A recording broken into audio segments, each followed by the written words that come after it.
Hi there, I'm Amanda, And I'm David. and we together are Radiant Star Yoga, or at least that's what we've called our company. So many of you might not know that we started out life together with our company, calling ourselves Near Yorkshire. And Near is a dance movement form, and we were both Near teachers. Yeah, we were white belts when we met. Yeah, so Nia has these levels of learning through attending a course, and they're called belts. So then you get a coloured belt at the end of that 7-day course. And it's similar to martial arts, but it's not taught in the same way as martial arts. You don't have to go and prove something to be able to get your belt. So we did white belt. I did a green belt. We both did blue belt, and then brown belt, and then black. Yeah, so that was our kind of former life, which then merged into aerial yoga. Aerial yoga, and then some pranayama. Oh yeah, David's pranayama years. My kinesiology years. Yeah. And then somatics came in. Yeah. And in a way, that's the modality that's stuck for quite a long time now. Yeah, it's been present with us since probably 2012, 2013, so 10 years nearly. Wow. So what we sometimes struggle with at the moment is when we meet people. Well, there's two things actually. Okay. First of all, people have recently come up to us. No, but they have. People have come up to us and said, "Oh, hi, where are you from?" Yeah. And we look at them and go, yeah. Good question. Do you mean where were we born? Because we're currently kind of floating around the UK, tying up loose ends, but planning to leave and go somewhere else. But that's a whole other story for another video. And then the second thing that often people say, "Oh, what do you do?" And we look at them and go, good question. So many people ask us, what is somatics and what does somatics do? And it's a good question, and it's interesting because I feel it's evolved so much from when we first trained to what we actually do now. Yeah, initially when we came across somatics, it was very much from a HANA somatic perspective. We started delivering teacher trainings in 2019, and from there our learnings and explorations with it have evolved to the point where a lot of what we share with people now as a starting point with Thomasana, but it's not the ending point.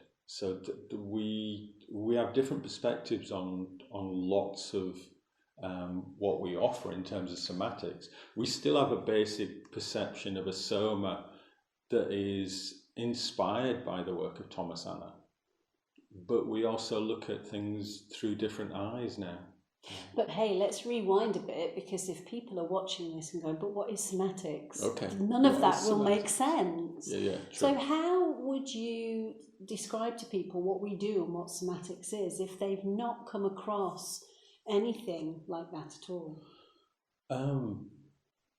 So our background, if I go back to Near was a movement form that in some ways grew out of the aerobics era, way back when.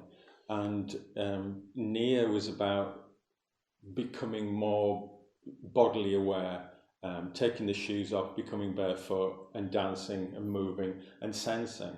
And really moving in a way that felt okay and good for you, rather than making it look like a certain way.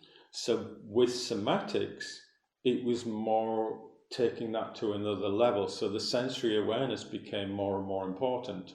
And as we delved into it, we began to become aware of the neurophysiology aspects to it. So for want of a better word, wiring that goes in to the brain, and then there's wiring that comes out, and that the sensory awareness comes into the brain, and then signals to move are sent out from the brain. And without having sensory awareness, it's not so easy to send those motor signals. So building up a better sensory connection to what's there is really important from a somatic point of view. It's not about doing things as much as it's being present and sensing as you do things. So bringing them into harmony. And like for me, I thought I was pretty good at that before I came across somatics. And most people feel that they can sense things in their body. But what's really interesting is when you start to differentiate, meaning I can sense on a whole level when I'm in standing or even seated like this. I can take my body over to one side and then another. I can push forwards. I can release back. But often I'm using a lot of musculature that's compensating for areas that aren't fully awake. And I only know that now after practicing somatics, after practicing exploring through movement and recognizing that I can't isolate certain areas or I can't make certain things move without using another part of my body. So what somatics helps me to do is to tune into more and more of myself. And it's like a fine tuning to the nervous system so that when I am doing, functional, ordinary, regular movement out in the world, I'm operating more efficiently. I'm not overusing areas of my body because other areas aren't working. And often, how do we know if we are doing that? Well, if we're using a part of our body that's not really designed for that use, but it's picking up the slack of something else not working, over time there'll be wear and tear, or over time there'll be pain, or there'll be areas that we get into difficulty with, and we'll be like, oh, I can't do this anymore. Those kind of things are often the signals that there isn't a real clear awareness of all the different areas of the body. There isn't the connection from brain to muscle in all the major areas. So there's some of the things in a way that we do, isn't it? We help people to connect up from brain to body by giving them a series of movement sequences to explore through our verbal guidance. Then they get to find out what they can't do, and move through those kind of sequences and explore more of themselves, which is why it's really cool for people who are already doing other movement forms. Yeah. There's quite a few things within somatics that are different from what I remember learning in other movement forms. So if you get good at something, can you slow it down? Yeah, I often get good at something and speed up. I think that's quite normal. Yeah. If you get good at something, can you smooth it out? So the ability of your brain to send a signal to your physiology, if it's juddery, then the signal's not being sent clearly. So there's areas of your musculature that it's connecting to, but there's other areas that it isn't. And it kind of becomes juddery and shaky when people do things. When we slow things down, we can begin to fill in missing gaps, and we can make our whole movement much smoother. And in doing that, we begin to employ more of the muscles that are actually there to do what we want to do. So slowing down and smoothing out are incredibly powerful, but they're not always valued. Yeah, I remember you used to say when we taught classes years ago that if you're going round a corner in a car at 30 miles an hour, you've got the ability to sort of steer more clearly and be in that kind of control and be efficient with the use of your car.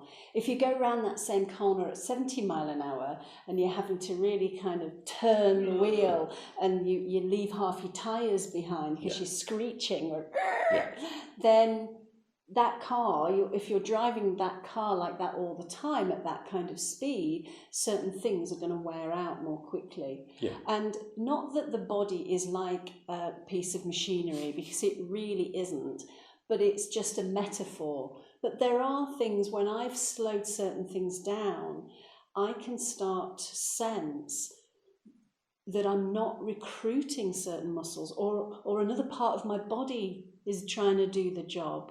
When I slow things down, I can think to myself, okay, what can I let go of? You know, if I'm doing movements with my legs, I don't need to be clenching my teeth. That doesn't help. So when I slow things down and bring more awareness, I've got a much better ability to let go of things I don't need to use. So that saves energy in the body, and I can become much clearer and more efficient at doing what I am requesting my body to do. So I suppose that's in a nutshell. It's quite a big nutshell, but that's in a nutshell what somatics is and what we teach generally. And we started out teaching movement classes and workshops. We did a lot of workshops when we were up in Yorkshire. And what we tend to teach more of now, we do more trainings and more sort of mentoring people so that they can bring the elements of somatics into the way that they teach movement. Because that's really the bigger area that we're moving into now. And we began to realise that we could sort of highlight the elements within somatics, the building blocks of what makes a somatics class, and take those elements and apply them to other things. We teach aerial yoga as well, and the Nia that we were teaching, when we used to teach all of those things together, we could easily take out elements of somatics and apply it to the other ways of teaching that we were doing, and that's come into our training and our mentoring now. Yeah, definitely. Part of what's happened is that we taught lots of workshops, and generally we were working with beginners. But the other part of it was that I was always working with people who were new to what I was presenting. And quite often that meant that I had to come up with different ways to present the information to people. So I grew in ways that I wouldn't have done if I'd have had a set group of students who I was growing with continually. So I learned lots of different ways of approaching somatics. Where I feel the benefit is now is that we have a vast range of experiences. We even taught in India, where we would have multicultural classes, so there'd be Italians, there'd be... Multilingual. Not that we spoke in lots of languages, but that was a really good experience to be able to choose the way in which we taught, the language that we were choosing, and how to present to people whose English was a second language, but their first language was, throughout the whole room, was all completely different. Yeah. So to bring these learnings together is to assist people who are already teaching classes and who want to teach maybe a bigger variety of people, to get them to explore different avenues for presenting what they're offering, and introducing different qualities to somatic language. So somatic language is getting people, guiding them into being present to what they themselves are doing. Quite often, I remember early on when I was learning Nia and when I was learning yoga and aerial yoga, I would look at others to find out what was going on and try and copy them. I even have a big memory of when I started to learn Nia, we were given videos, and the idea was that I copied these videos. And I really struggled. I struggled to learn from the people who were on the videos. And then I discovered that the people I was trying to copy, they were actually about 5 foot tall. Yeah, quite much smaller than David. And I'm 6 foot. So I was trying to move in the way that their bodies move, and it didn't work for me. So the big pleasure with somatics is that it's not about copying other people. It's about being present to yourself and learning more about your body and how to utilize your own body so that you can go and do asanas, you can go and do dance, you can go and do whatever you want to do, but you're doing it from the inside. And then as a teacher, it's about learning how to craft your language so that you guide people into a sensory experience of themselves, not an experience of doing a movement and they need to look around so that they can make sure that they're doing it right, but to be present to themselves. So, as you can tell, the answer to where are you from and what do you do, we have to become really creative to think, how can we say all of that in one sentence? Yeah. So really, I suppose, where we're from at the moment is wherever we are at any point in time. And at this moment, as we're making this video, we're actually in South Wales. Yeah. And what we do is we support and mentor teachers, and often yoga teachers, to bring a somatic awareness into their work so that their movement teaching can be really enriched and can really offer to their clients a much kind of deeper levels of learnings. So it's not just instruction, it's not just learning to do something, it's really about that deeper inquiry so that each student gets to learn more about themselves. Some of what we offer is an introduction into neurophysiology, which is different from physiology. So when we go into neurophysiology, we're not just working with bodies, we're working with the way that the brain connects to the body.